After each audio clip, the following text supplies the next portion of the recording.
And welcome back to the Clepunk Podcast. And today we're with Tommy Miller. How's it going, Tom? Pretty good with me. How you doing, Mark? Awesome. I'm doing well. We just heard "I'm Confused," which was a song that Tom and I recorded in, probably 80, maybe 1881. It seems like it now, doesn't it? So, but that was on Cleveland Confidential, and that was the one of the few. That's the only session we ever had in the studio. But Tom and I played in a band called the Generics together. But the Offbeats really were an offshoot, and then did way more than the Generics ever did, obviously. So let's start with "We Died," and you came to life with a whole new world. Talk to me about the Offbeat starting in kind of September, because I took off in August of '81, and so did Tommy Hamilton. So we lost our lead guitar player and songwriter and singer of about half the songs, and so it was down to me and Bobby, the drummer, and we're like, we got to keep this going.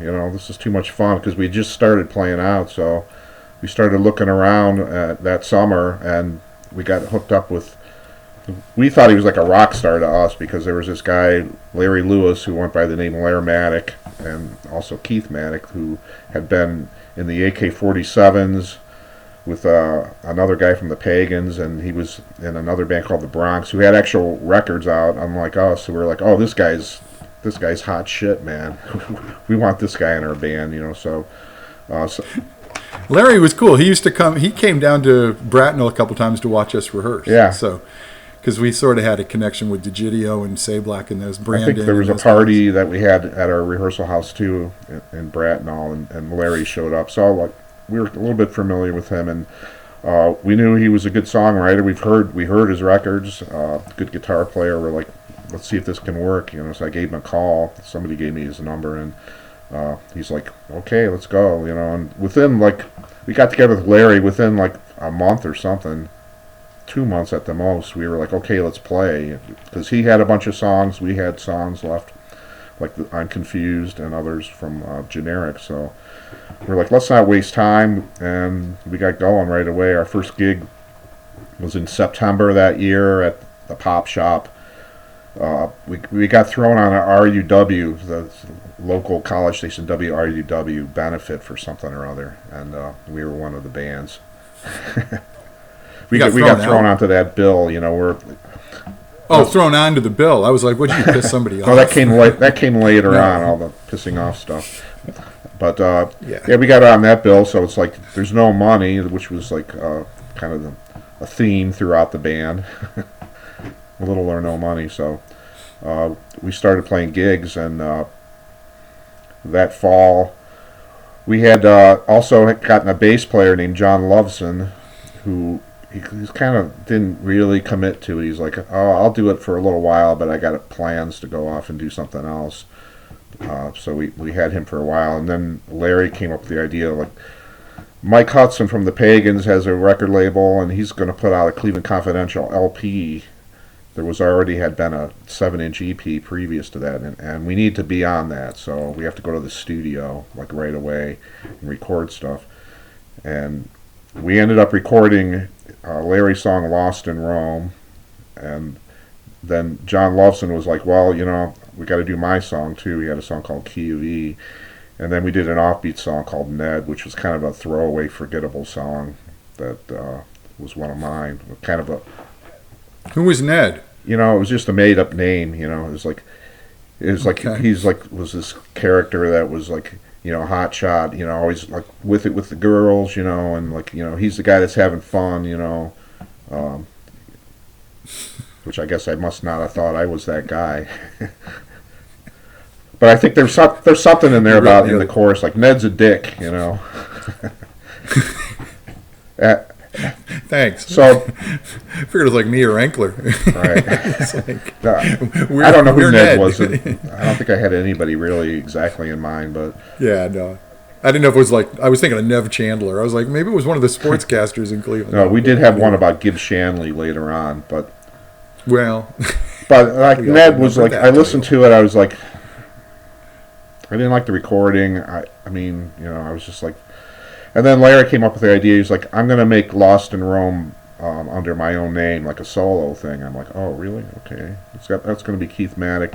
And then John said, my song Key of E is also going to be solo. It's going to be John Lufsen, Key of E. And I was like, well, there's no Offbeats then, I guess, on here after all. So, and they're like, well, put Ned on there. I'm like, I hate Ned. I don't want fucking Ned on this album, under the Offbeats. So instead, we took the I'm Confused song from Generic. It's the actual recording, and we're like, hey, no one's going to know the difference, right? I mean, no one knows who we are. No. They're Offbeats. So the Offbeats got on there doing I'm Confused, which was a song that we were playing in the Offbeats too. Right. So I thought it was legit. Good enough in it. I was flattered when I heard, I thought it was cool because it was like, I thought the Offbeats had a way better name than the Generics anyway. So it was like, I was in the Offbeats. I wasn't. And that fall though was like,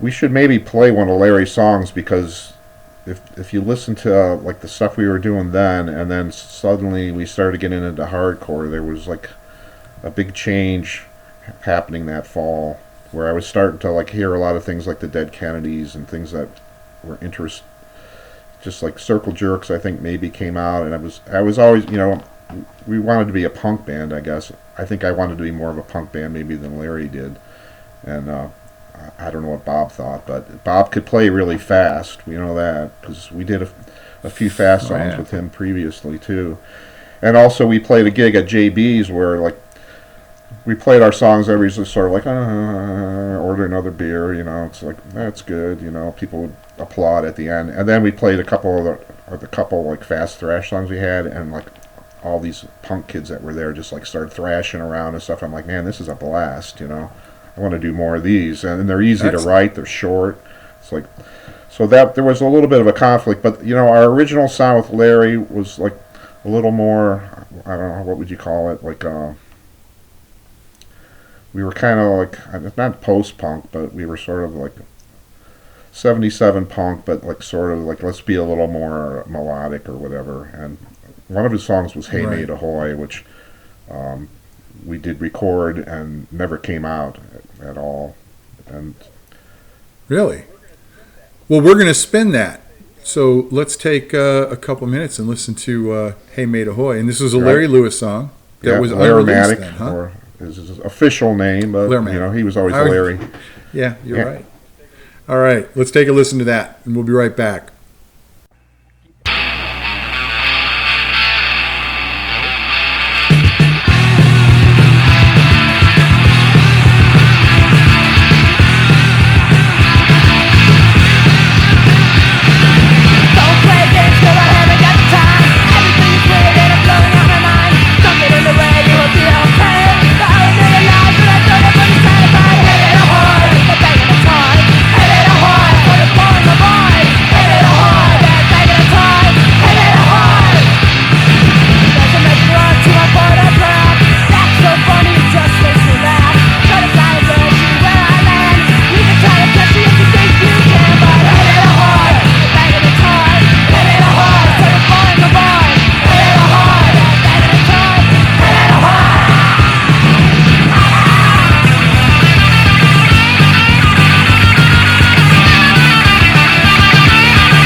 So that was Hey Mate Ahoy by Larry Maddock. And that was recorded with the Offbeats, though. Now, so who was the lineup on that cut? This kind of segues into the next big change was John Lufsen finally that fall in November or something like that left the band. So we didn't have a bass player.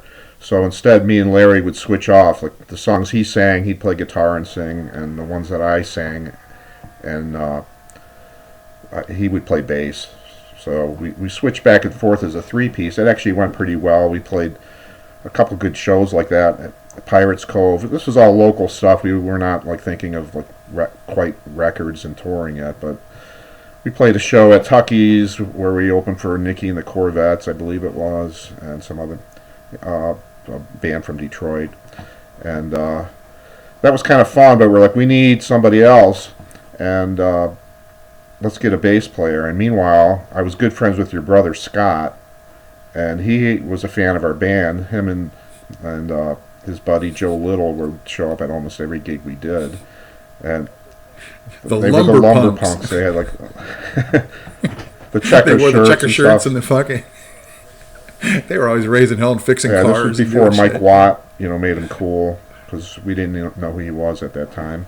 And anyway, I was at Scott's house one time, and he had a banjo there. I'm like, oh, you played banjo? He's like, yeah, I play banjo. I go, well, let's hear it, and he started going like really fast, like banjo stuff, I'm like, if you can do that, you can play bass. And he's like, I never thought of that. I'm like, well, let's get a bass. And he got a bass. I don't even think it took him like, I don't know, he just showed up with his bass. I practiced. I go, here's how the songs go, and he was just like, okay, ding, ding, ding, ding, ding. They worked out perfect. Yeah, he always had a pretty good aptitude. Yeah, he was picking that banjo when I was 12 in my bedroom playing guitar, going, what the fuck is he doing? Yeah. And I'm hearing Earl Scruggs shit in there, but he picked it up really quick. He was great, yeah. And he was dedicated to learning all. And let me tell you something. 5-string banjo is hard. It's not, like for guitar players to try to pick that up, man, those thumb rolls where that's anybody can sound okay, and people that don't know the banjo, you can people listen to you and go, oh, you're a good banjo. Well, I got 2 on the wall right here. One's his.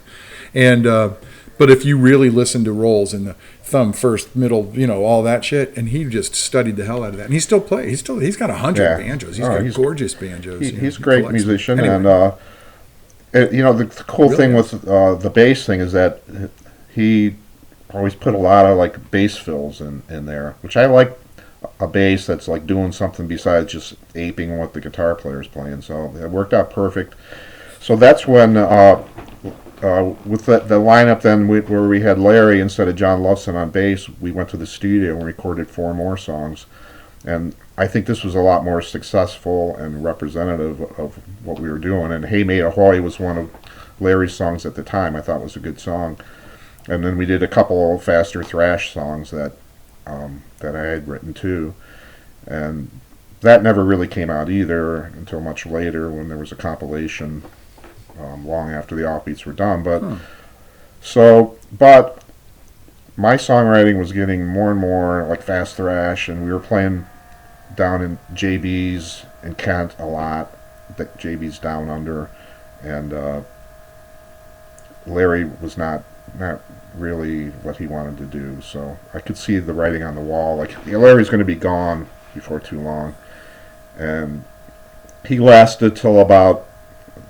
This is our second year, '82. He lasted till like maybe April or May, and just all the like slamming and stuff like that.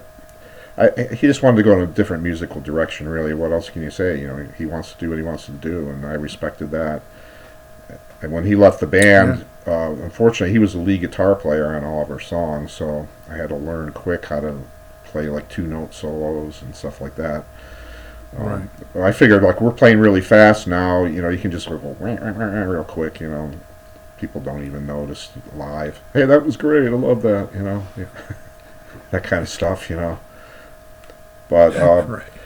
So we went for a 3-piece for a little while.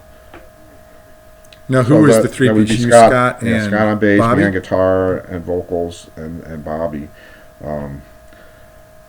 I don't think that would have lasted too long. It's kind of hard being in a 3-piece, really.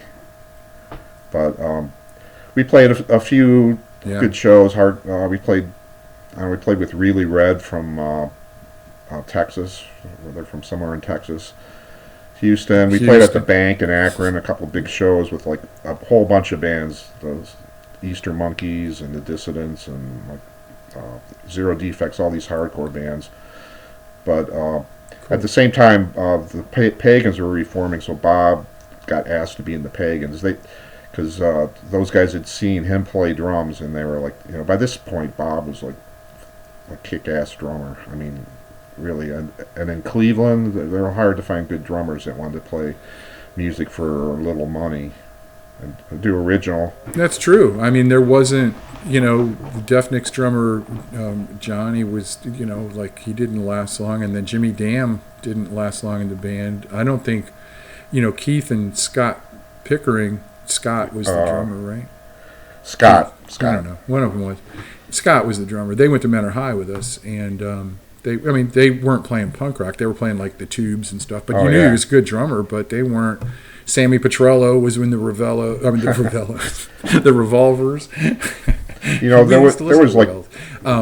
But you're right. There wasn't a lot of drummers. It was hard. They were hard to find. They still are, and they're total fucking pains in the asses. I could name about 20 different Cleveland bands from that era, and there was probably only like 4 or 5 different drummers because all of these guys, Scott Pickering, Sean Saley, who else was I think? Saley. There was a couple others that I'm drawing a blank on. See. They were say guitar. They were all in different bands. There was a guy Danny Bazone down in Akron. He was in a couple bands. I mean, it's like you play drums. So Bob was one of those guys.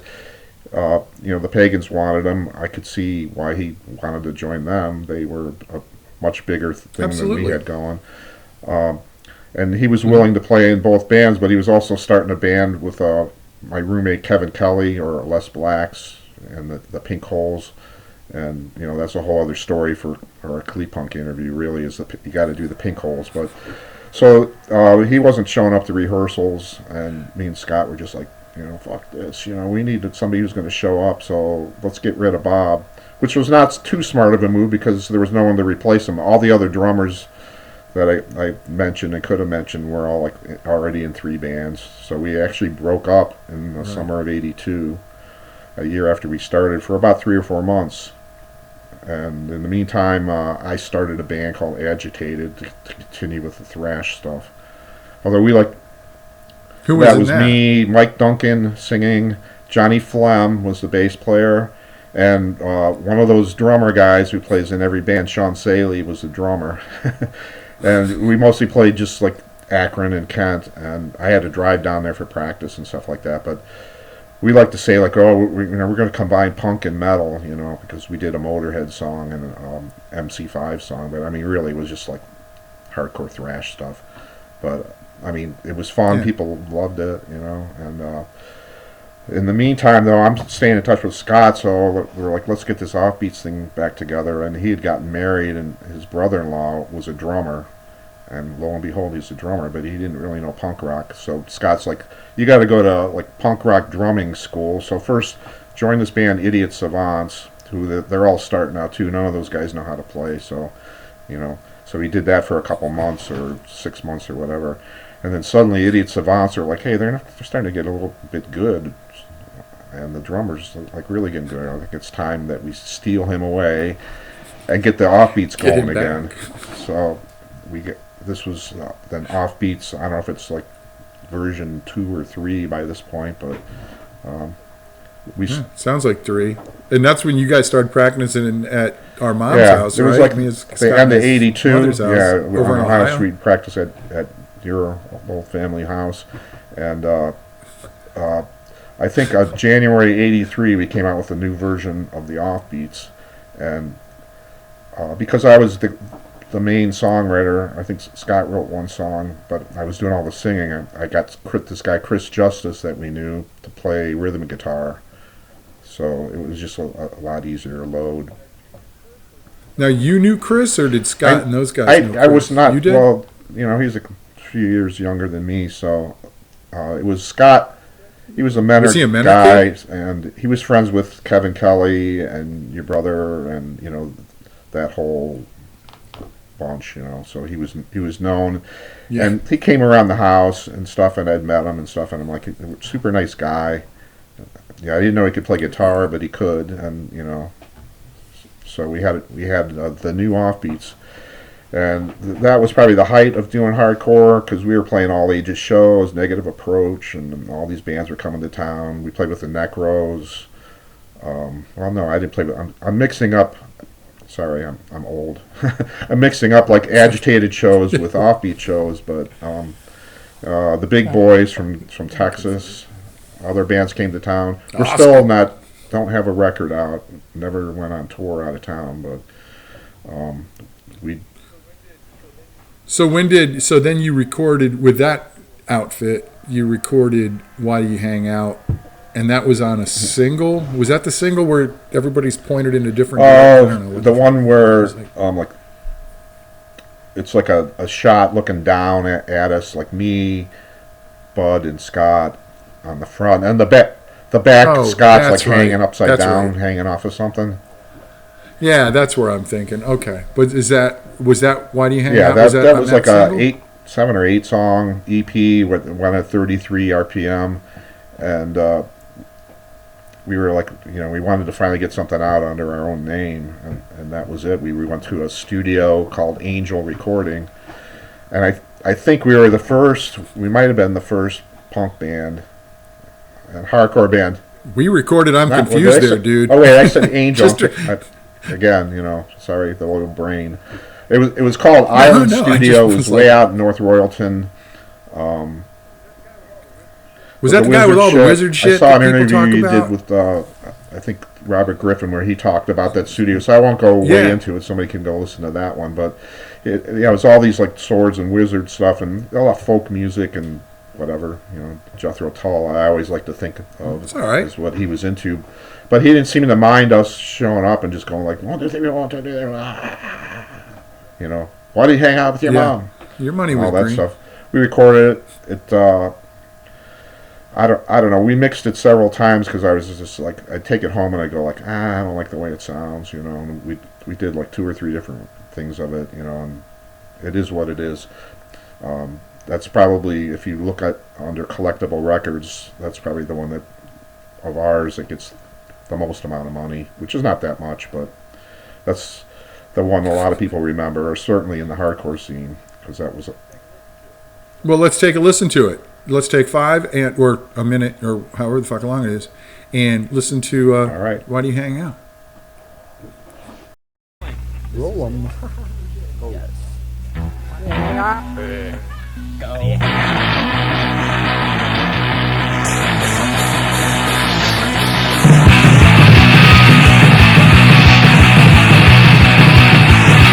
Every time hitting it out, beating the time with my middle. Hey, come over here. Hey, we're crashing here. Why do you hang out here? Why do you hang out here? Why do you hang out here? Why do you hang out here, mom?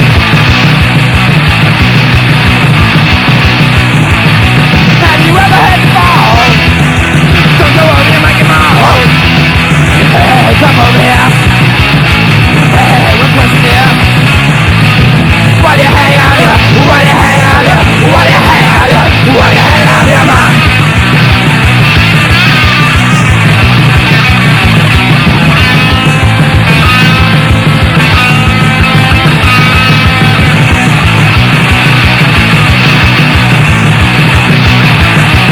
Have you ever had to fall? Don't go on here like it now.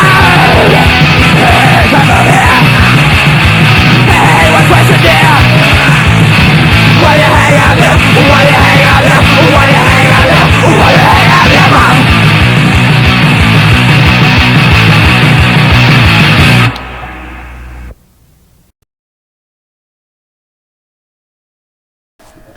So that was Why Do You Hang Out? And again, that was on an EP with a few, and that was about some friends of ours, the Mohans, which was 3 young girls would show up at all kinds of shows, including ours, and always scream and stuff, and they always came with their mom, which at that time, that whole thing. I heard about that. Okay, now it's like, I wish I could hang out with my mom, she's not around anymore, but at that time, you're like, it's kind of like different, for your parent to take you to the shows and scream and yell and jump around just like their daughters, but, I mean, they were a lot of fun, and at that time, lyric writing was just sort of, I need something to fit these chords, and let's make it fun, and we wanted to be fun and a little catchy and, not too serious, because there's a lot of problems in the world, and I was like, I'm not going to solve them, so let's just have a good time. And so why do you hang out, And people today, some old timer, I'll like say something about music, and they'll go like, why do you hang out? Or I'll run into somebody I haven't seen in a long period of time. They'll like, why do you hang out? I'm like, well, that was a great song. No, I dug it. And so from that lineup, then now we're getting to the end of. Well, let me go back a second. So when did Eldo? How long were you at Eldo for? I was only there once, and when I was home on leave, so it would have been end of December.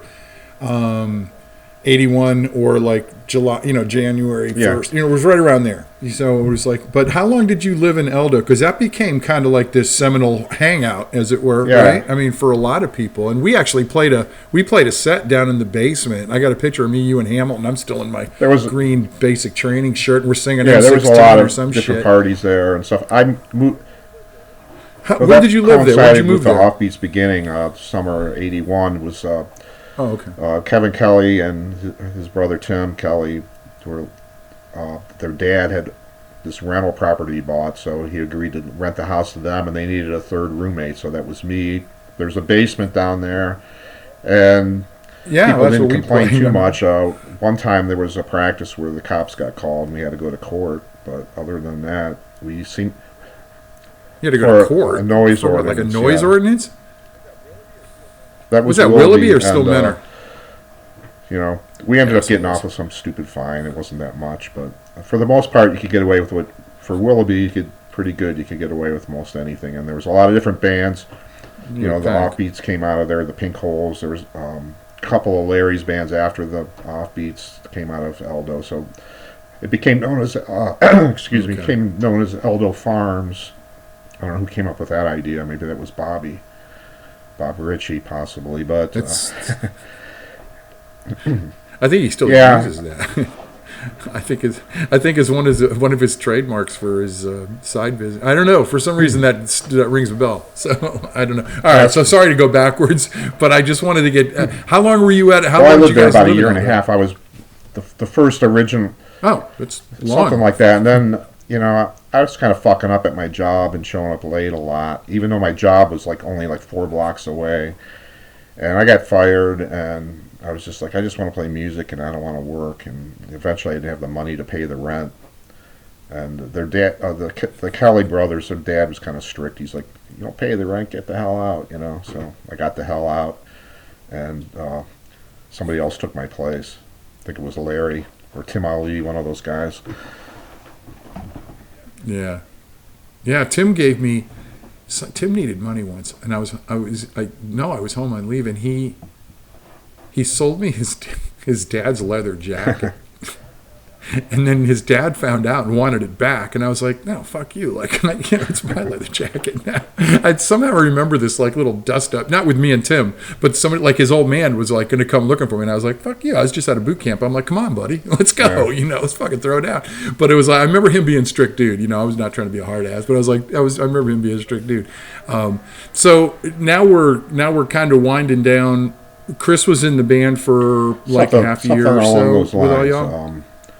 And then the guy that I'd been wanting to play with for a long time was Doug Ankler, because back before any of the bands started, him and me, he got a bass somewhere, some cheap thing, and I had a guitar, and I'm like, let's play. It was before Generics or anything. We would get together somewhere and just bash out song ideas and stuff like that, and we were also good friends, and while he was in college, then he went to college down at OU, and he had a couple bands down there and he sent me tapes of them and stuff like that, and I was like, man, these are great bands, and he's writing some great songs. I want this guy in my band. But he was too far away at that time. He came back from college. First thing I wanted to do was get Doug in the band, and but we already had Chris, and Chris was a great guy and a solid person. If you wanted somebody dependable, he's the guy, but I don't know, in retrospect, when I decided to get rid of Chris and get Doug, I always think why didn't I just keep both of them, and just add Doug to the mix. Maybe at the time I thought of it and I'm like, oh, that would be 3 guitars, and then Guitar Army, we'd have to start doing Skinner songs or something. Well, no shit. It's just that's a lot, unless somebody just sang. But, I mean, it would have been novel. It would have been novel as a 3-piece. I found out I hate being the one to like tell somebody they're out of something. Especially hardest thing in the world. You got to make them fuck up somehow, and then have them piss. It's like breaking up with a chick. You just got to like fucking. Pull the I think I even like said like, oh, I'll just call him up on the phone, which is like chicken shit way to do it. Sorry, Chris. That is like lame. Well, but that's how you do it, and it's too bad because he is a nice guy, and he had good fond memories of y'all. And I saw him later. He was in a band called Squelch, and I was like thinking that. Then I'm like, man, I wish I would have kept Chris. But on the other hand, as things evolve, and we'll talk about that later, like some of the stuff we got into, like he might not have, I don't know if he would have been up for it anyway, like, a van with a bunch of smelly people broken down on a highway somewhere. So maybe I did him a favor. I don't know. But, I mean, it's water under the bridge. Hope he doesn't hate me too much. Yeah. But actually, I mean, for a while he was my guitar tech after he was out of the band. I mean, this guy was like a genius, like setting up your guitar. It'd be like, mine's out of whack. And it'd come back and it'd be like even painted. In one instance, I was like, man, this looks like a new guitar. Thanks.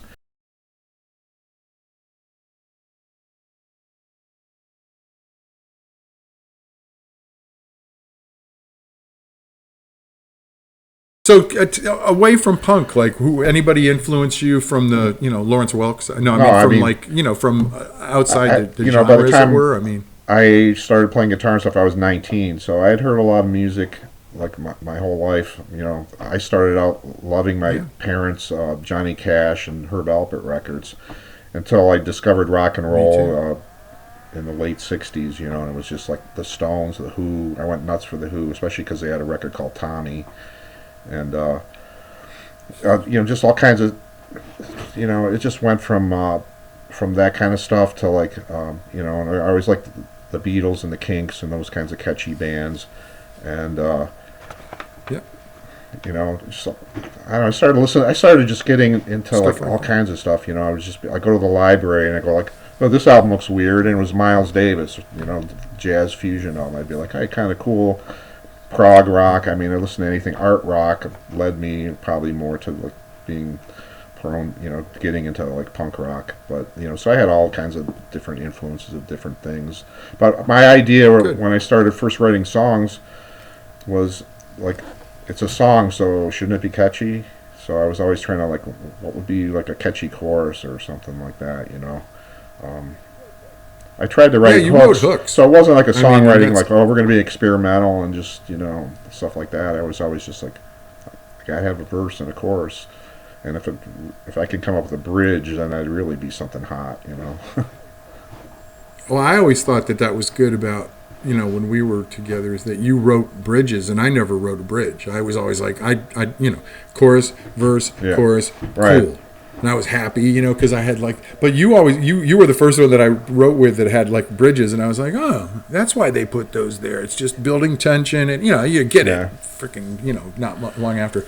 But so those were. Well, you know what? So now we can go back about influences. Like I almost never hear people say this either. I mean, I've read plenty of interviews with people, and they'll talk about the kind of stuff I just did or whatever they were into. But to me, like the biggest influence as a musician is the people who I actually played music with.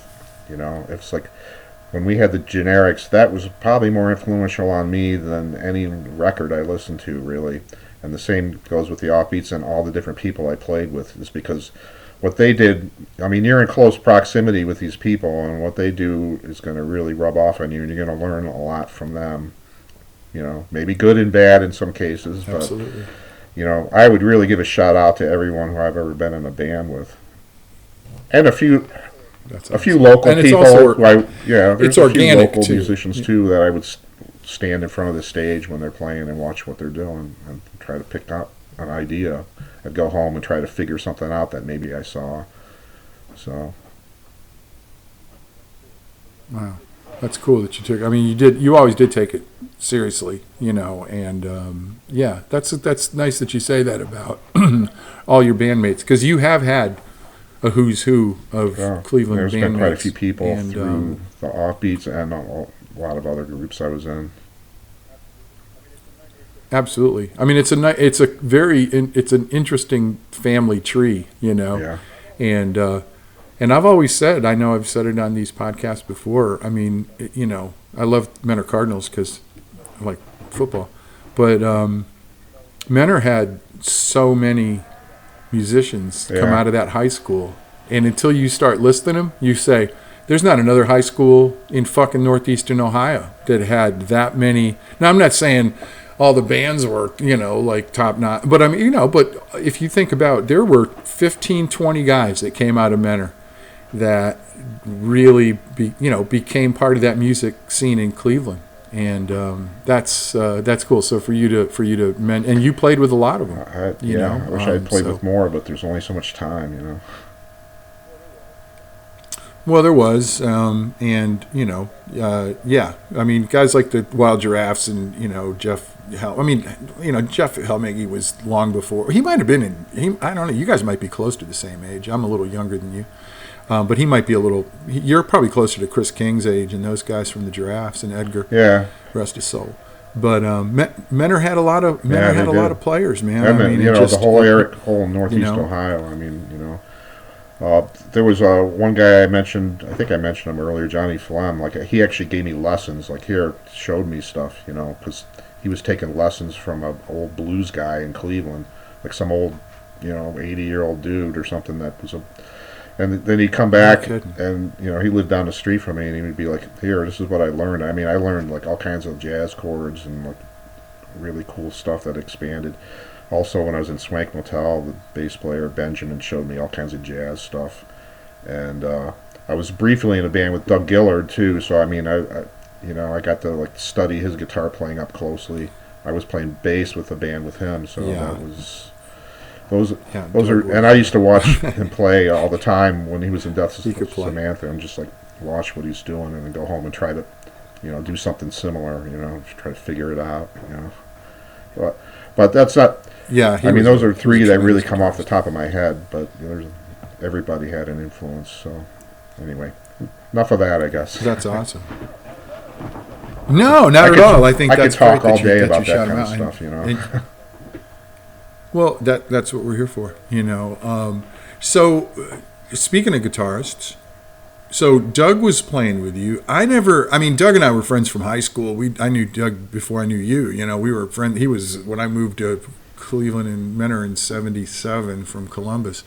Doug and I became great friends right away, and punk was starting to come out, but we were listening to lots of stuff. Doug was just, we just became fast friends. And he never played guitar. And if I played guitar, I was playing like, John Prine songs and shit. I wasn't thinking about ever playing in a punk band really until I met you. And I think you guys just wanted a guitar. I don't know, Bobby, and I don't know what the fuck happened. But regardless, fell together. Doug and I never sat and we never thought about music, but we always went to shows. And he was like a music guy, and I really dug music. And we played basketball together, CYO leagues and shit. We actually told the basketball coach that his parents died in a car wreck, and he was my cousin named Jackson, and we played for St. John Vianney's CYO team down off of Bellflower, and so we'd be playing, and I'd be like calling him Doug, and Doug would look at me and he'd be like, "No, man, it's Jackson," and it's like, so it was like fucking good times. But Doug was I never knew him as a guitar player until basically Prison Shake. And it was hard because Griffin was in the band, and like you said, when you'd watch, Doug Gillard, I always watched. He was another Griffin one that I watched a lot Griffin too. He was a very interesting guitar player, and what he did, like some very cool stuff. Very heady, very smart guitar player. Absolutely. But you mentioned recently to me that Doug was a very underrated guitar player. And I never knew that. I mean, he had fucking killer long hands. You know what I mean? So the dude, he could have reached about 7 frets. He should have played the upright bass, is what he should have done. He could have been, freaking Mingus. But talk to me about his guitar playing. I think the perception of Doug, if there is one, but the people that know the Offbeats, know Prison Shake, they mostly see him as a singer, which he is. He is a very good singer. I mean, he fit perfectly into the band, and as did his songs, but.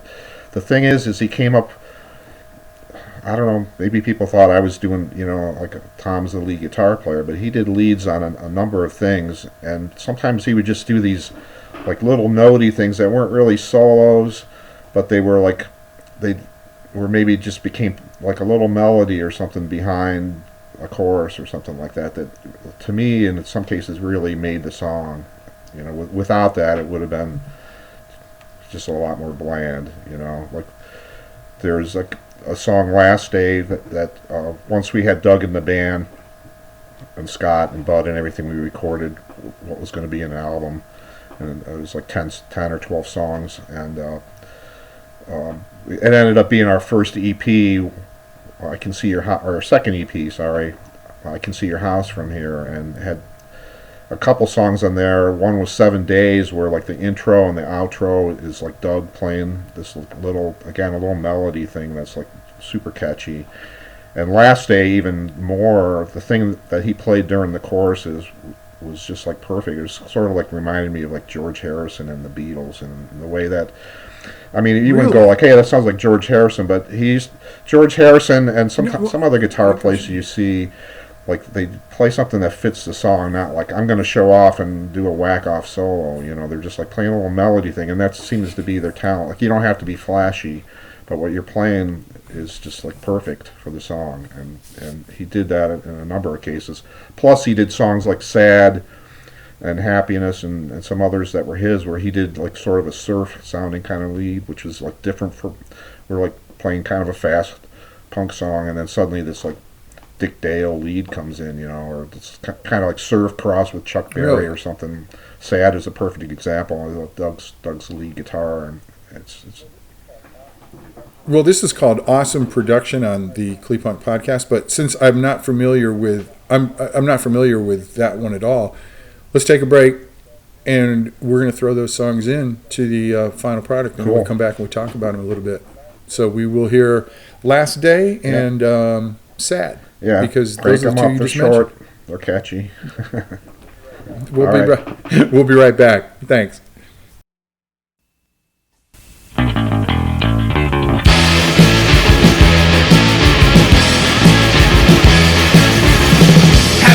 About your last day, your last breath, while the guns are pointed at your head. Have you thought about the last day, your last breath, while the guns are pointed at your head? Last day, think about it. Last day, think about it. Last day, think about it.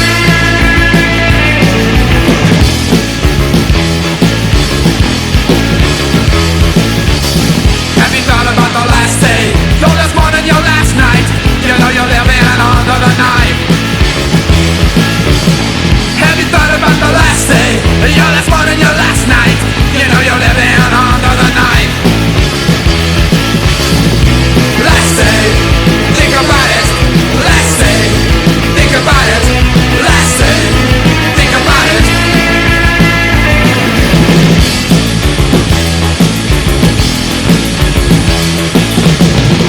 Thought what you're gonna do when the fights begin to fall. You know the missiles are pointed at your head. Have you thought what you're gonna do when the fights begin to fall? You know the missiles are pointed at your head. Last day, think about it.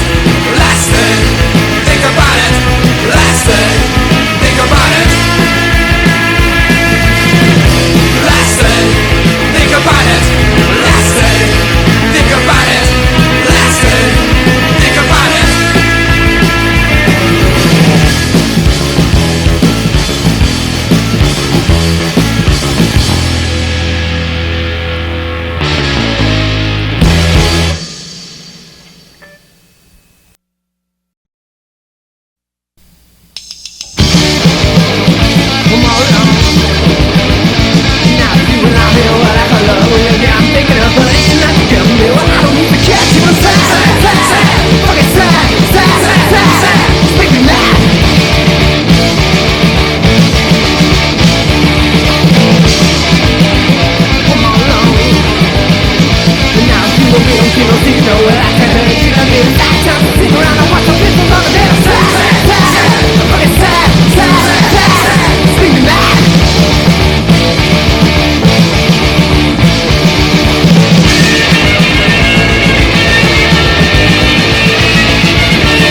So that was Last Day and Sad by the Offbeats, which featured all the guys in the band. But what Tom was talking about before we took the break was Doug's guitar playing, and I can see you and he both writing, not with chords, but I can imagine you did the same. You probably, well, I'm going to probably be proven wrong, but you probably wrote with notes, like you would play the melody in your head on notes and not just hit the G chord 12 times and then hit the freaking C chord 12 times.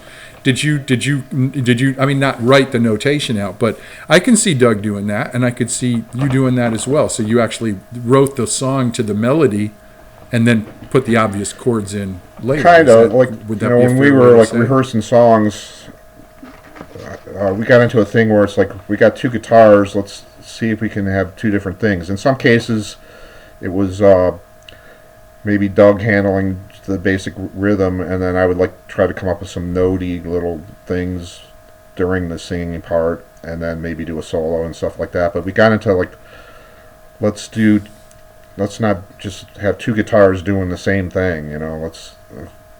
We got two instruments, so let's like put parts together that were distinct from each other. So, and that's what. And you guys worked. I always like that. That's good to know. I mean, it's two awesome. guitars, the Rolling Stones, television. I mean, you could name a bunch of two guitar bands. Where the Buzzcocks. You know, at that time, probably what we were thinking of most was like the Buzzcocks. You got the most salient. Two different guitar players doing two different things, and it's just way more. It's way more fun. Two different styles. So, for me, it is absolutely, and it's. Well, and it gives you the freedom of, you're not just comping chords the whole time. You know, somebody's actually playing a riff, and the guy that's not singing, you know, who's playing the riff, and then the other guy, you know, and it just gives you a lot of flexibility to do that. So now we're getting into, like, you guys start gigging with Doug. Are you playing outside of Cleveland now? And this is right before you started to record. The Evolution of the Stickman record, is that? Yeah, I mean, do I have that timing right? Going to be like, we wanted to get something out, and we wanted to start playing outside of Cleveland because we played a lot of local shows, and you know, it's just like, and you know, a lot of them were opening up for other bands too. You know, it was like, we're like, well, if they can go on tour, then why don't we too? You know, so, but we thought we needed something out, so we put out I Can See Your House From Here, because it was more representative of where we were at as far as than the first EP was, because already we were kind of like trying to move away from the hardcore thing a little bit. It was kind of a slow process with the Offbeats as far as like the switch over to, like, you know, just the thrash thing sort of. It seemed like a kind of a dead end for us, but for what we wanted to do, you know, we wanted to, like I said, you know, play different parts and do different things. So, was that pretty much gone by the time Pink got in there? We were still doing it for a while, but we started to move away from it, both of us, with our songwriting. I mean, it took a number of years, and we started working on songs that were like, you know, there was one song I remember was like, you know, we just started like stealing a riff out of a Led Zeppelin song. We're like, well, they stole all their riffs, so let's steal one of theirs. What is it? Uncontrollable Urge is a rip-off of a fucking Zeppelin tune, isn't it? I mean, down. So, I mean, we were doing all that kind of stuff. We even did a Led Zeppelin song for a little while. We did Immigrant Song, which is a bizarre thing for us to do. And Doug was the singer, and he couldn't do the falsetto, so he would just scream, you know. But then I'm kind of probably getting sidetracked from the touring thing, but we did a lot of fun shows where we would just fuck around, basically, too, just to, like, maybe piss off, you know, the punk rockers, and just go, like, open your mind, there's other kinds of music, you know. We played with the Dead Kennedys a second time, not the one in 83, but in 85, they played at the Variety Theater, and we were thrown in at the last minute, like 2 hours before they called. They were like, oh, the band's from Italy or somewhere canceled, so can you guys play? So we did, and we played the gig, and I think we were the first band on, and, you know, we played our standard set at the time, which was probably just a little bit before our album, so there wasn't too many super thrash songs in there. But then we decided we'd been doing this version of Otis Redding's "Sitting on the Dock of the Bay," and we did a really slow version, but we never, for some reason, we never figured out the bridge.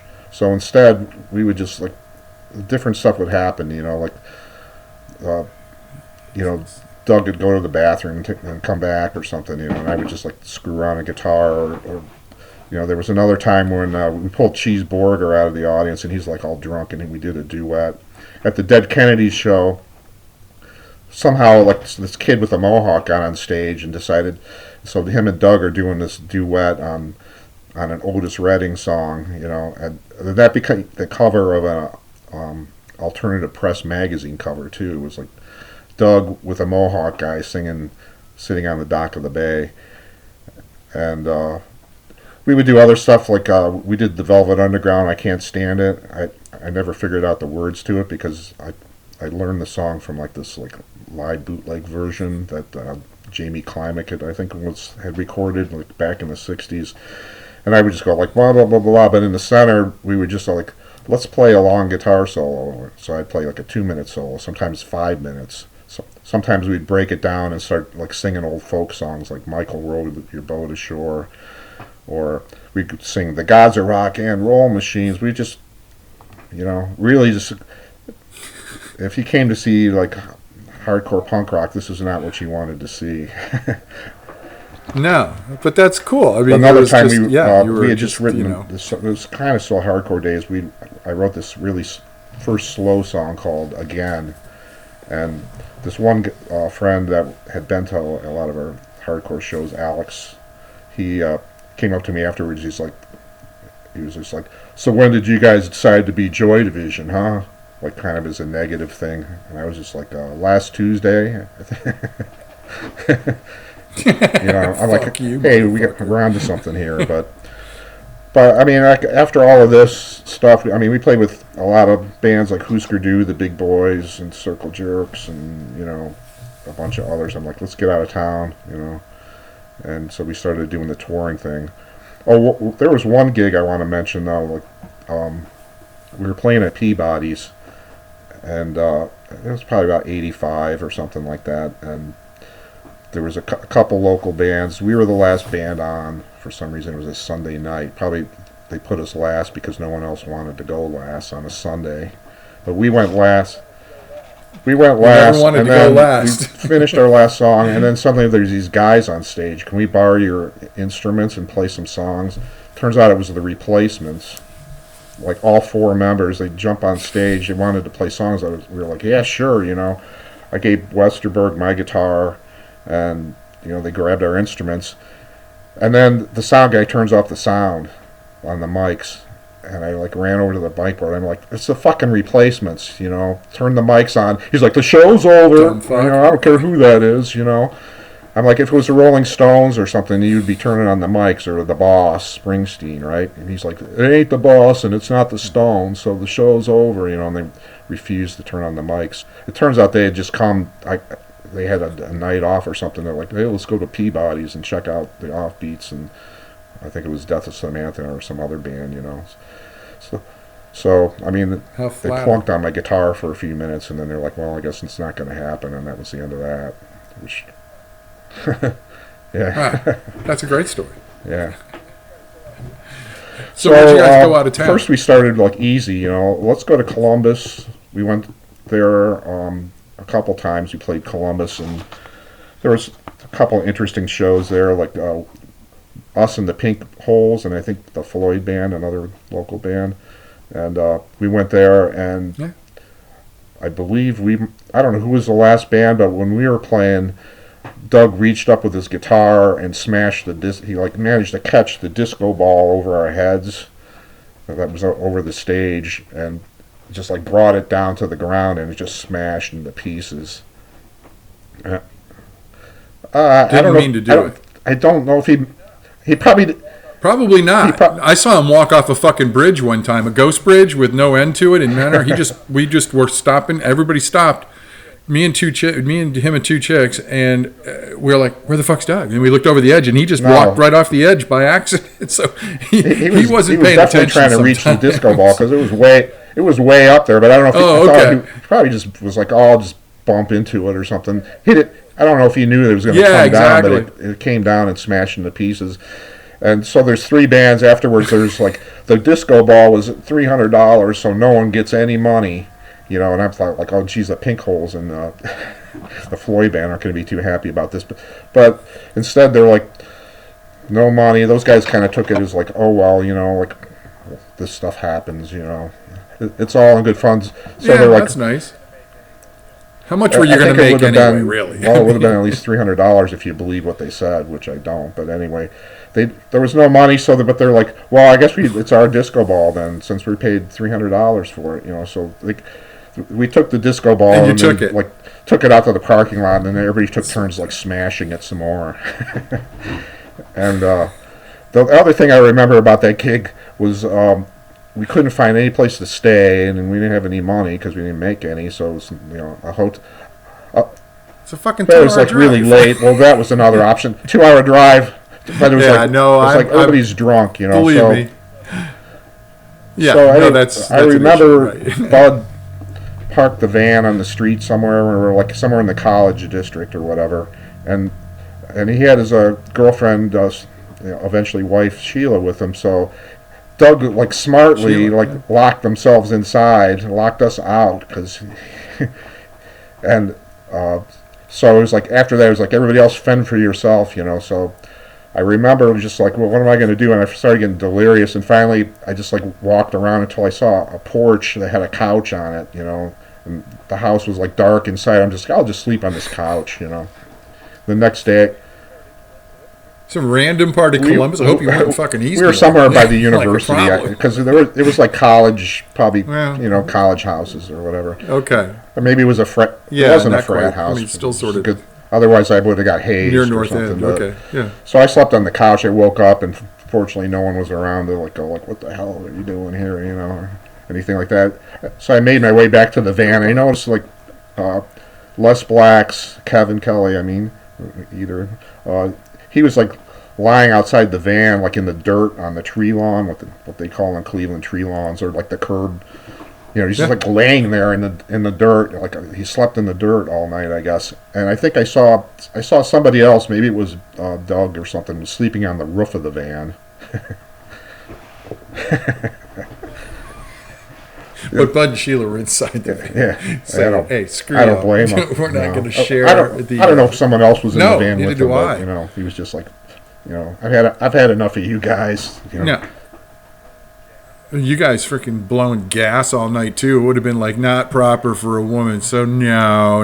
You guys carried. There was another outside. Columbus gig where, and maybe it was this one too, because we played there a couple times. But I remember there was one where it probably was this one with the sleeping in the dirt and all that. Like we couldn't find Doug the next day. He just disappeared. And eventually, no cell phones or no way to get a hold of him, and he didn't have a way to get a hold of us or know where we were at. And so we just left him in Columbus. Well, now speaking of that, wasn't that one of the classic New York stories where he just disappeared and fucking like I don't know if I'm jumping too far ahead, but like while we're on the irresponsibility of well, no, he had a habit of disappearing somewhere, you know, and then resurfacing. You know, like the Columbus one, he got a ride with somebody he knew back to Cleveland, so it was no big deal. The one you're referring to, the New York one, that was a different one. That's after we were assigned to a record label, but it was. We got so when did you get signed to Relativity? You know, when we actually got signed was. This is a good segue because that Columbus gig, the next day I came. You know, we got back to Cleveland, and the record contract was in my post. You know, in the mailbox. When I came home, because we had sent them tapes and blah blah blah, or the Offbeats, you know, and any promo kits we had and all that kind of crap, and they really liked the "I Can See Your House from Here" EP a lot. They thought it was great. And the president of the label loved it, and the A&R guys loved it too. So they signed us up. And so when Doug made his way back to Cleveland, finally his friend dropped him off, and we're like, "Hey, Doug, here's a record contract." He signed it right on the spot. We didn't even read it. Like, it's a record contract. It's a crappy deal, but it was like a 5-album option. We have the option of putting out 5 albums, and you get very little money, kind of deal, which is pretty standard. But so we started going out of town a lot. One of the shows we were doing was a showcase for the label. It's another Doug disappears story. We've been drinking all day. Well, me and Doug particularly. I mean, Bud, he was usually on good behavior. We'll leave him out of these things. But Carl was drinking a lot too. At this point, we had Carl Miller in the band because your brother Scott had took a job down in Florida, and Carl Miller played with us. Longest bass player, serving bass player we had he was with us about 3 years. But anyway, so we're in New York, very drunk. We didn't sleep all night. I don't think from our previous gig. We played Pittsburgh, then we played somewhere else on the East Coast. Maybe it was Connecticut, and then got to New York City at 7 a.m. Unfortunately for this one guy who was a photographer for the label, they had given us his phone number, and they're like, contact him during the day and he'll take some photos. So we're like, well, it's 7 o'clock is day. So he showed up all loaded at his apartment, woke him up out of a sound sleep. We're like, come on, man, it's time to go, time to take pictures. Do you want a beer? 7 o'clock is day. He's like, oh my God, what's with you guys? So, but he turned out to be a cool guy, and he took some pictures of us and all that bullshit. And then one of the A&R guys from the label showed up, and he was like, okay, we're going to go here to a radio interview at some, I don't know if it was a college station or what, had no idea.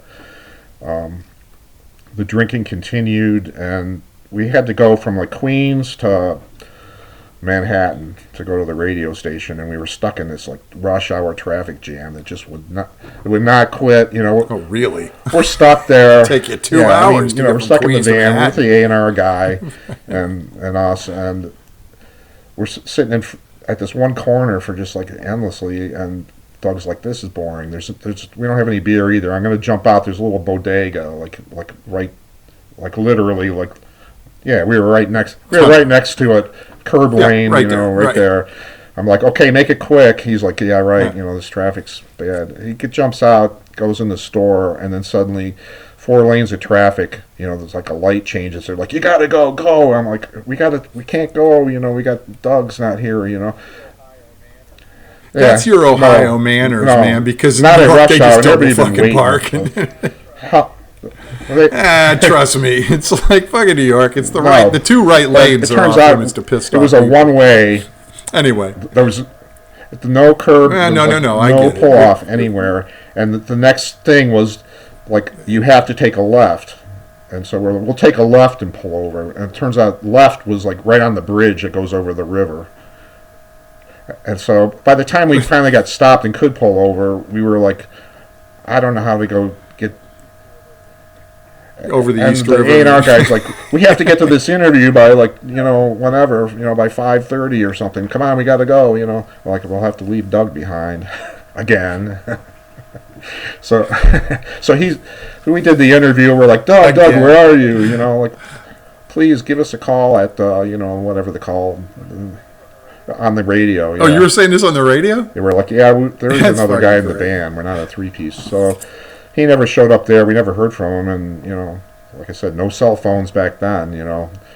We got to our gig, our showcase. There's still no Doug. It's getting really late. Well, what he did was he came out with his 6-pack and realized he was left behind, and then eventually probably popped open in one of them somewhere. But eventually he pulled out his girlfriend's phone book to see if he could call somebody, and he looked in there, and she had previously dated Cheetah Chrome from the Dead Boys, and Cheetah knows all kinds of music people. He had numbers for Joey Ramone and other Dead Boys, and Keith Richards, I think, and Tom Verlaine probably, or who knows, whoever he was buddies with, Yeah. And he started calling him, and they finally got a hold of Joey Ramone, and out of the blue, and Joey's like, "Who the hell's this? How did you get my number?" And he's like, "I'm just looking for directions to the club that I'm supposed to play at." And so Joey Ramone was nice enough to give him the directions. I don't know why. I guess he couldn't find anybody else on the street to ask, or I don't know. Really, that part of the story. He showed up. He was like, it's like Seinfeld. Yeah. So that was not one of our better gigs. Usually we were on pretty good behavior out of town, but that one we were not. Where'd you play? Was it a Seminole club? It wasn't like, everybody says CBGB's, but people always got gigs there that were like Tuesday night at 6 we and usually no one showed up. We played there several times, and we did play CBGB's a couple times, but this one was some other place, and I want to say like Tramps, maybe Tracks, the Pyramid Club, all these names. Yeah. I don't remember. Pyramid was Boston, but I don't know if they had one in New York for sure. Yeah, we were playing at some club, and it did not go too good, really. We were very. You guys went. I saw you in Connecticut. You guys kicked the shit out of it. It was a small little kick. It was a little shit kicker town outside of Yukon, and it was Mansfield House. No, it was a freaking great show. And there were usually people there. We were on good behavior when we played out of town. We would play our set. It was none of this like let's play sitting on the dock of the bay for 10 minutes kind of crap. We would. But there were. You had a concise set. Yeah. It was just too much, It's like there was like no food, drinking for like 24 hours straight. We were so bad, and and this is like 85 or so. So you guys were all starting to mid-20s. Doug got in a mood where he started harassing the A&R guy, and from Relativity, and the label president was there too, and they were all just like, "Oh, we're like." I was like, sorry that I kind of sucked tonight, but usually we're a lot better. They're like, oh no, it was fantastic. I think they were just trying to humor us. No, I knew it was horrible. It was bad. Musicians are their own worst critic, Tommy. You know that better than anybody. It's like you always walk off going, "That Let's sucked." just say we didn't endear ourselves to. The main guy behind us, the A&R guy, was Michael Crumper. He ended up going to A&M Records. And later, Michael Crumper. But no, it was not. Huh. And Doug just wrote him, or y'all did? Mostly Doug. Well, not Bud. Mostly Doug, but I did too. Like the rest of you. I don't even want to get into them because some of them were not so politically correct. Although it was all in good fun, and we weren't like being nasty. But some people you can sort of just go like make fun of them, like the Cleveland thing, and some people. Not from Cleveland, or are not too down with that. So, we went over across the line. It happens. No. I don't need anyway. So there was that one. There was like a lot of different things that happened with us on tour. We had a catchphrase after a while. We played.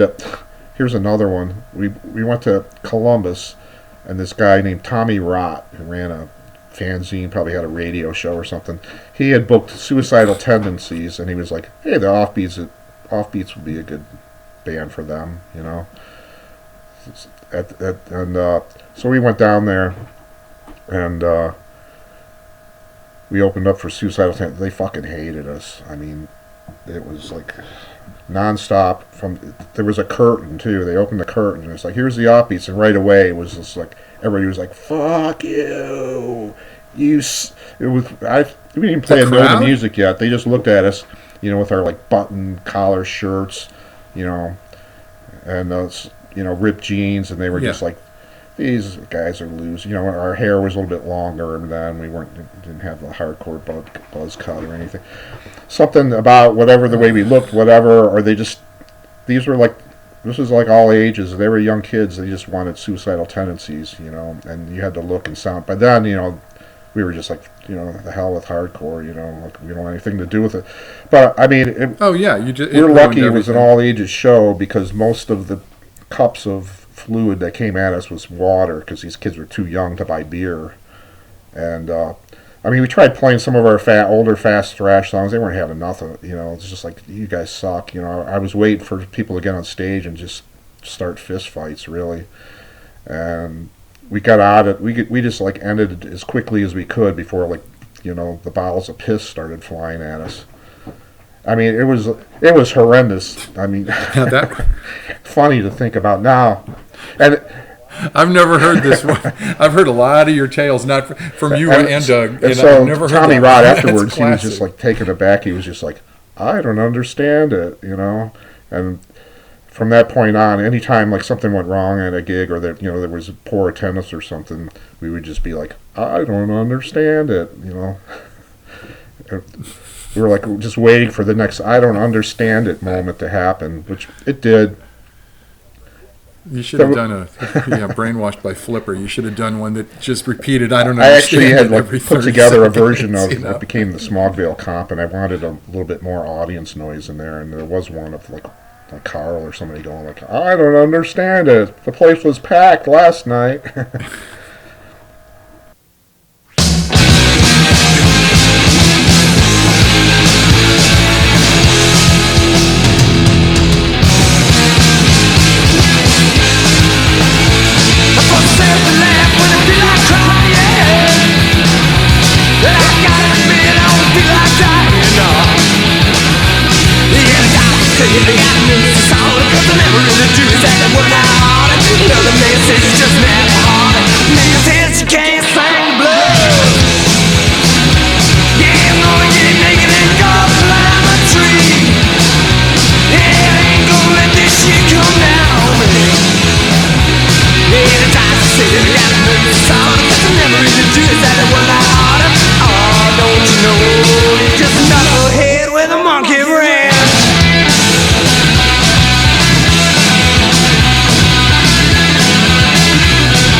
So we're back with Tom, and let's talk, wrap up the Relativity years and some of those tours and all of that. So talk to us a little bit more, and then we'll move on. One thing about the Relativity years that was difficult was recording our album, actually, because we thought it was we'd been playing these songs for a long time. We had demoed them all, which is how we got signed. So we're like, how hard can this be, you know? So they said, well, here's $5,000 advance, which we'd have to pay back, you know, but here's to make the record, which was like unheard. We were always like scraping by with like, you know, a couple. Well, what do you mean? It's pay like back? everything's like in advance, you know, like everything they do, everything they spend on the band, whether it's the money to record or anything else, is like money that you owe them back out of the sales. So, I mean, you know, nothing's free at all. It's capitalism, baby. Yeah. Okay. You know? But, sure. Yeah. hey, you know, we signed it. You signed the fucking contract on the hood of the car. So, yeah. We were just like really excited. Hey, $5,000, you know, in 1986 was not bad, you know. So they mentioned producers, though. You guys should find a producer. So I'm like, who am I going to find, you know? And I had run into Tony Mamone from Perubu a number of times, because a lot of us musicians, one of the fun things you missed about the Cleveland scene in the late 80s, mid to late 80s, was we used to have softball games on Sundays. And like all these different, you know, you name it, different people would show up at different times. There were certain people who were regulars, like down by Tremont. I mean, this Mamone was down by Tremont, right? Wasn't like a regular, but, you know, a lot of his friends like Doug Morgan, Gary Lupico, and whatnot were, you know. So I'd met him, and I told him that had a deal and we're looking for a producer, and he's like, well, I'll do it, you know. So I had him over to my apartment, and we talked about it, you know. He's like, this is just like basic rock and roll, right? I'm like, yeah, pretty much, you know, maybe a little bit faster than some, but unbeknownst to me, Doug was talking to somebody else, a guy named Brian Kinchy, who goes by the name of Brian Sands, and setting him up for a producer instead, you know. A real good communication on our band, as you can see. So we're talking to two different guys. I mean, it finally came down to, like, I think it was Gary Lupico said, like, what are you hiring Mamone for? He doesn't know anything about producing. This is the guy who is now a producer and has his own studio, you know. So we went with the Brian Sands thing. He was kind of an interesting character, Brian Sands, because he was around in the late 60s, early 70s, playing in bands like Milk and Moses. We talked to him. I found out he opened for the Stooges and the MC5 and stuff like that. So I started going, oh, okay. And he was the guy that had the first David Bowie fan club in the United States, actually, which is why the first time David Bowie ever played a concert in the United States was in Cleveland, because his fan club was there. And this guy had run his own record label, Bizarre Records, in Cleveland, and put out a couple albums of kind of like oddball music that was his. And we really got along with him. I really liked Tony Mamone too, and maybe in retrospect that would have been better, but I don't want to talk ill of the dead. Rest in peace, Brian Sands, because he was a great guy. We went out to Suma Studios. You know, if someone's not from Cleveland, Suma is like a big deal, right, Mark? I mean, they started as Cleveland Recording, and they in the 1930s, I think, and you know, in the 60s, I mean, they had all kinds of crazy stuff that they produced, like Green Tambourine by the Lemon Pipers. You know that song? No, Nobody But Me by Human Beings. There was, of course, Grand Funk Railroad recorded like all their early records with this studio, and also, really? What's the other one I wanted to say? The James Gang had recorded there, and they had gold records on the wall and stuff like that. And their property is like 14 acres in Lake County. It's like a retreat. There was a cabin to stay in. We had a great time recording there. We spent a whole weekend there. We just like blocked it out, stayed there. Gin and tonics were flowing, you know. We thought the inspiration was flowing. Everything was great until the record label got the record, and I listened to it at home too. I'm like, this sounds awful tinny. And this is 24 tracks. I mean, the mix down was like somehow terrible, and you know, we're probably all guilty of it, but I was just like, well, those guys ain't what they're doing, you know. Anyway, and I wouldn't blame Paul Hammond. I asked him later about it. I go, like, why did this come out so tinny? He goes, I thought that's what you guys wanted. I just stayed out. Well, he was just like, I stayed out of the way of what Brian was doing. I'm like, okay, so those guys, the record label hit the roof. They're like, what the hell is this that we just paid for? You know, I'm like, well, they're like, we're going to remix it. We're going to send out this producer guy we know out named Randy Burns. He's going to remix it for you. I'm like, okay. So that'll be another $5,000 you're on the tab for to pay for him. And then he got out there.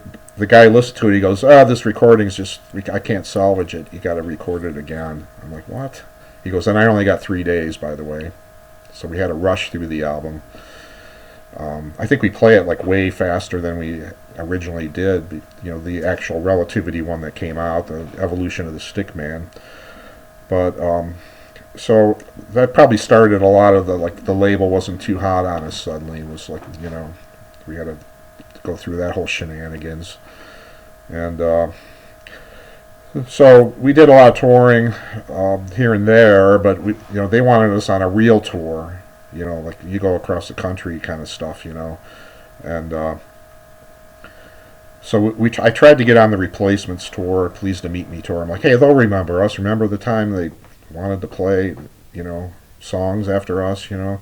But they didn't want us because, like, at that point, they're on a major label. They're like a big deal, really, as far as, you know, independent music goes. So our old buddy Tom Hamilton from Boston, who was, you know, way back at the start, was in the Generics with You and Me.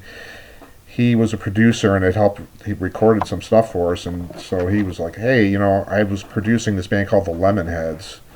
And they just put out their first album on Tang Records, you know, like, why don't you talk to those guys, you know, because they would be a good band for you. So I called them up and they're like, if you supply the equipment so that the Lemonheads only need a car to travel in, then we'll book the whole entire tour, which is a lot of work because I booked most of the out-of-town gigs, and, you know, it was not an easy job and time-consuming. So I was like, this sounds great.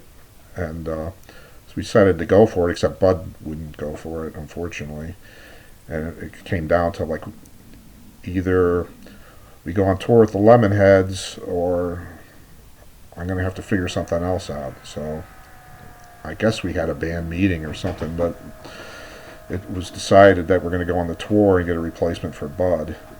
And I don't know if he was really quitting or not, or what was going to happen, but it was like just a weird. It was like a real weird time, you know. It was just like we were just doing stuff without like really thinking down the road, you know. Other than just like we have to get on this tour with the Lemonheads, so we did. Yeah. So who played drums? Somehow through the grapevine, or maybe it was a scene ad or something, we found this guy. Reagan Silvestri, who he went on to be in a band called the Beatnik Termites, which some people might remember because they were around for a long time. And Absolutely. He was good, and he learned all our songs real quick, you know. And so that's awesome. The tours, Bobby didn't want to come back. We thought about that, but he was in L.A. probably by then. He was still in Cleveland, but I don't know. No, I was just. Okay. He came back one time, sometime in the '80s. We played a gig with Bob when Bud was, I don't know what Bud was doing, but I don't know why. I don't know what happened. What happened is what happened. I don't know. No, I was just maybe Bud was glad to be done with like, some of these tours because I mean, we. Well, he was on to. He had gone to Case, and he was still going to Case, and I mean that's a big load right there, you know. So. So we went on the tour. Things went actually for us pretty well. Like we didn't have our van door ripped off and our van towed like it happened in New York on a different instance, which I could get into. Where in the middle of winter they ripped the door off of our van because it got towed when it was parked overnight in a don't park area, which was real smart of us.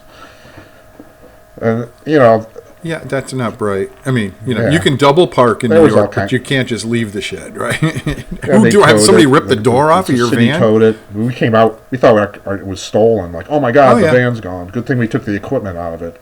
One smart thing we did. You know. That is smart. So, I mean, there was a lot of stuff like that. So, compared to some of these out-of-town trips, the tour started out pretty good, actually. With the Lemonheads, we started in For the Lemonheads. How many towns y'all play? like 10 things, and it was like a couple weeks or something. Oh, that's and, fair amount. We went as far as How Minneapolis. far out west did you go? Where we played 7th Street Entry.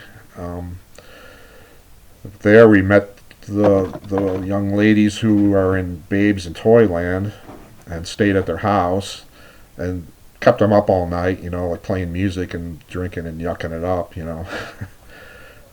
Yeah. How fun is I that? did, somehow I had the contact number or something for their drummer, Lori, too, which came in handy a couple of years later when I was in Starvation Army and we happened to be in Minneapolis. I'm like, I think I might know somebody where we can buy a bag of weed. It turned out it was her. So that was a future reference there for... But, we played there. We played Iowa City. We played Chicago. A place called Batteries Not Included. We played... I don't know if we played in Green Bay. I remember a Green Bay show where we showed up there, and they're like the only person at the club was a janitor, and he was like, "Didn't you hear the show's canceled?" I'm like, "No." Here we are, He's just like, "I don't know, you got to go talk to whoever the promoter was." And the one thing I remember is like somehow we're driving around Green Bay and we managed to get a phone number or something and track down the promoter, and we're like, what the fuck? We drove all the way here and there's no gig, And turned out he was like a young teenage, I don't know, probably 18-year-old kid staying at his parents' house, and we went to his parents' house and shook him down for like $50 or something for gas money. We're like, "Give us some money. You owe us, But that might have been a different tour. I get these things mixed up. But anyway, things went pretty smoothly through the Midwest and stuff like that. Good. It was the Northeast that was your Achilles as heel. always. Yeah, I mean, we got to New York, even that else. went okay, and Connecticut and some whatever else. But when we got to Cambridge, Massachusetts, and we played a great concert there, I thought. Some club, I don't remember the name of it, but yeah. Where, in Cambridge? Might have been. Johnny D's or one of those? I have no idea. Classic ones? Yeah, you don't know. But for the Lemonheads, that was like the end of the tour. And because we were already on the East Coast, I had actually independently myself booked 4 gigs. One was in Syracuse by a university. And then we were going to go south to Philly and play at a big outdoor festival, which sounds like it would have been fun. And then D.C., I think it was Batteries Not Included, we were going to play. And then we were going to end up in North Carolina and then drive back to Cleveland. But our van broke down in Cambridge. I think we were starting out, it was instead of staying in Cambridge, we're let's just start out overnight, and get to Syracuse, and, maybe we can catch some rest there. We got about 5 miles, and the oil pump blew. I'm like, okay, let's get a new oil pump there. And we had a roadie guy with us, Jim Smagola, who was also pretty good with mechanics and stuff. And he was he had a repair book with him for the van or something, and he's like, "I got bad news. In order to get the oil pump out, we have to unbolt the engine mounts and jack up the engine." I'm like, oh, holy shit, we're stuck here, no phone or nothing, And so him and Carl actually tried to do it overnight. I don't know. I remember kind of dozing off, whatever, and early morning they're just we give up. We can't do it. We can't jack it up with a tire jack, the whole engine mount. And so me and Doug walked off to find a phone booth or something, and we got it to a shop. They're like, "Oh, it's going to take 3 or 4 days to fix."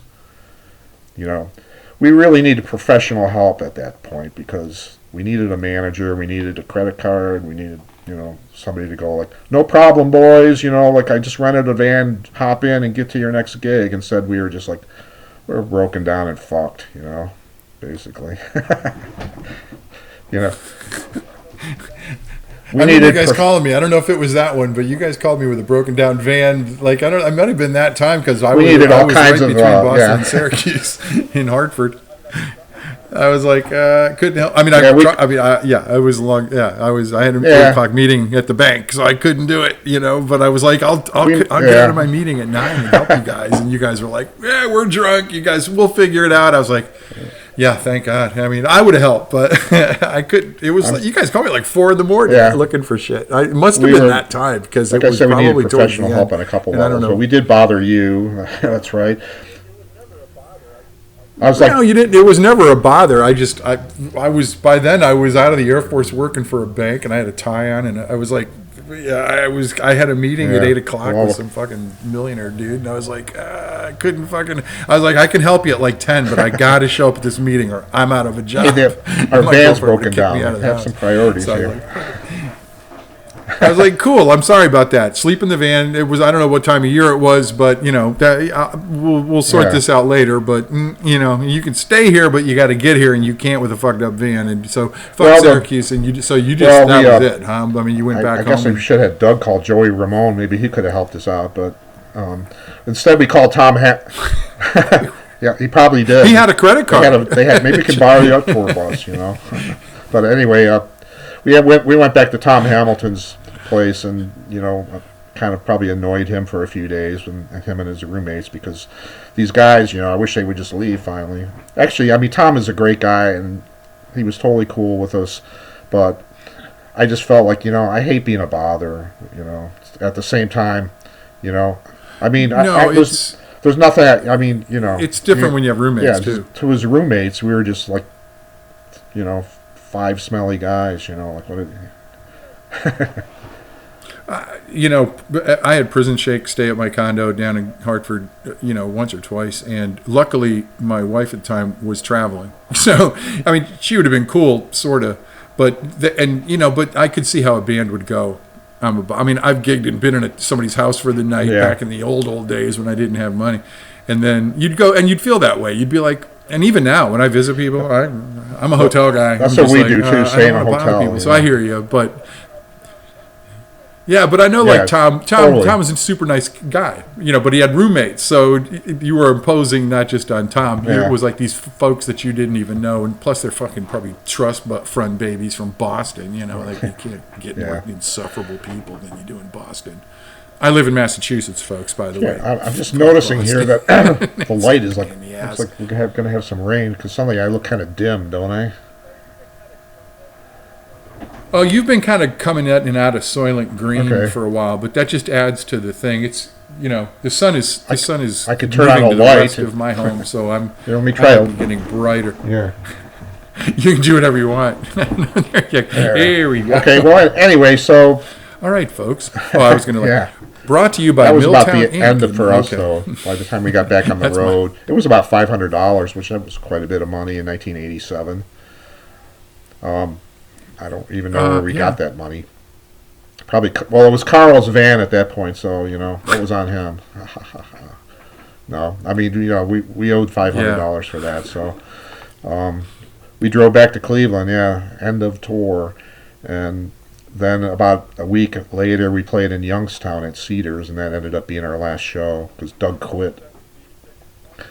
Yeah, we played Cedars, played the show, and then on the way home, we were in my 1974 Le Mans, and it was a little bit hard to stay within the speed limit with a big 8-cylinder engine, so I got a speeding ticket, and Doug had enough, I guess. He was just like, I quit. I can't take it anymore.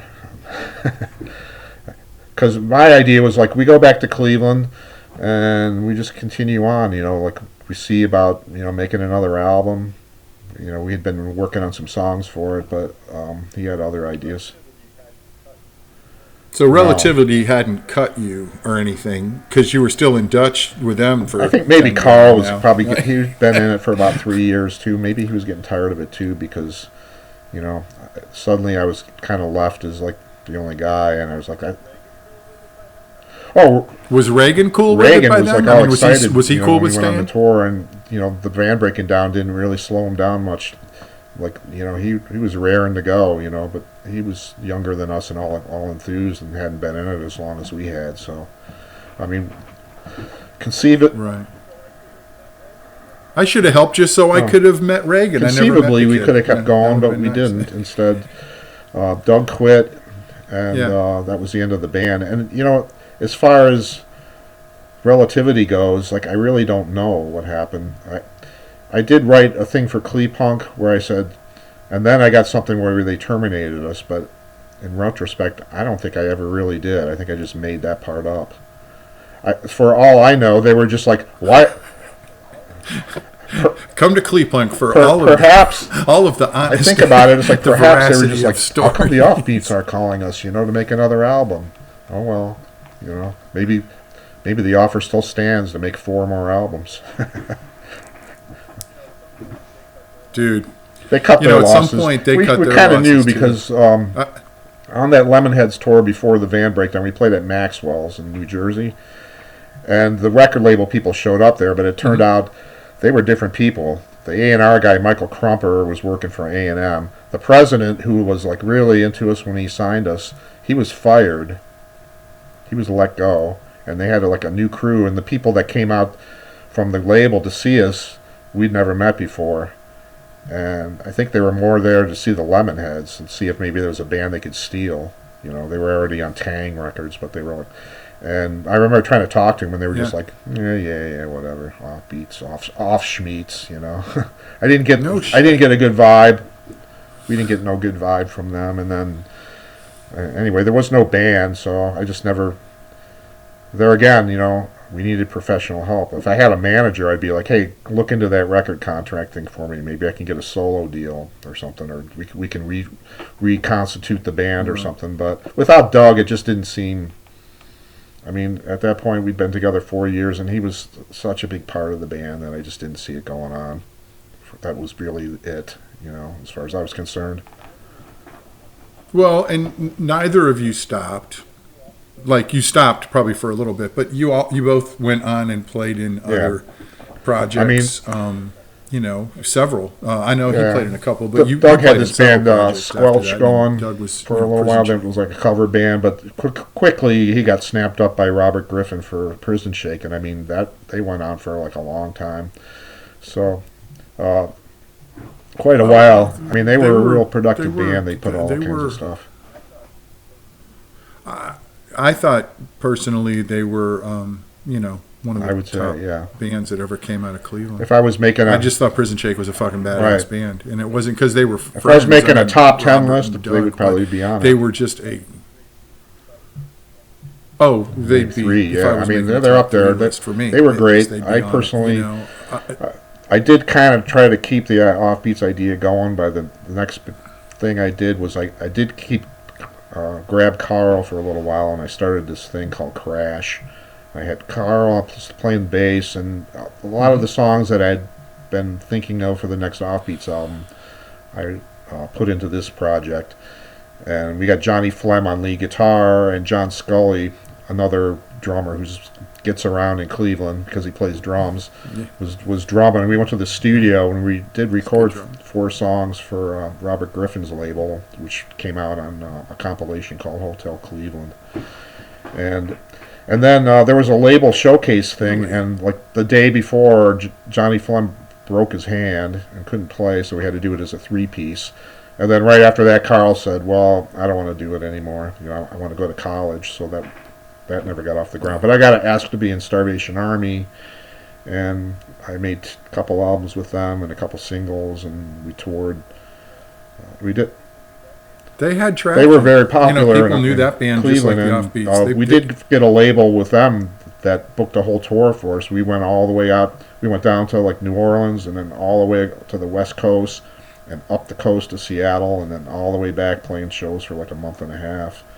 It was like a major tour, and there were some, you know, there were some off shows, but there were some really great ones too, and so I mean. I think you should. I mean, like I was in it at the end for these couple years, but I mean, they have a whole history and it's very popular in Cleveland. Still, people know about them. Again, you know, couple of mentor guys, too. The problem with Starvation so Army just is get I got back thrown at out of it. the band right before their European tour with Green Day. So I decided to change gears and go to college and study some other kinds of crap. And I ended up with a What did you study? degree in I didn't environmental studies and a minor in geology, which I never really used to the full Really? extent, maybe that I could have, but I ended up with that. But, Yeah, but during the college years, my friend Daryl Whalen's like, hey, I want to start this lounge band where we play like rock songs and punk songs and make them lounge type bluesy stuff. And I did that for 7 years, and that was like the most successful and best band as far as fun goes. I mean, like, we made Swank Motel, like, we made that good was money. Swank Motel. Like, I even got to claim it on my taxes a couple of years, and just had a blast with that, And that was kind of done with music. By that point, I moved to Seattle, got into mountain climbing, hiking, and all that kinds of stuff. Climbed a bunch of different mountains out there and just backpacked and stuff. And ended up getting married out there. And I kind of forgot about music. I didn't forget about it, but I kind of put away the guitars for about 5 years.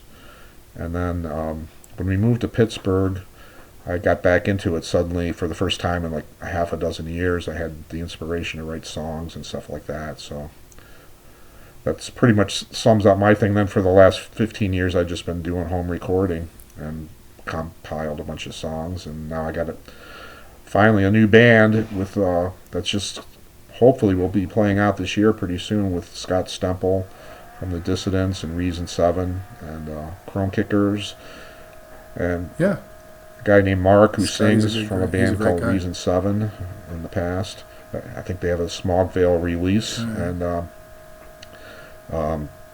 Scott had a band called the Ethiopian Hillbillies who we got the drummer Jeff from that band. So anyway, we're called the Plastic Volts, and we're even doing it.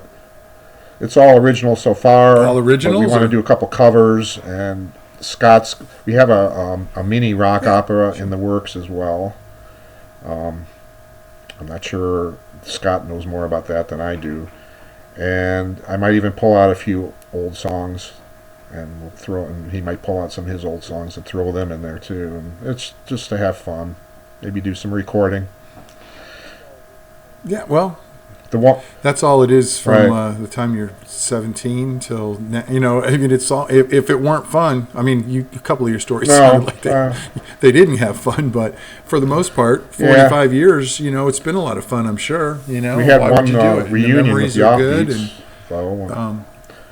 We had a reunion in 2005, when was that? But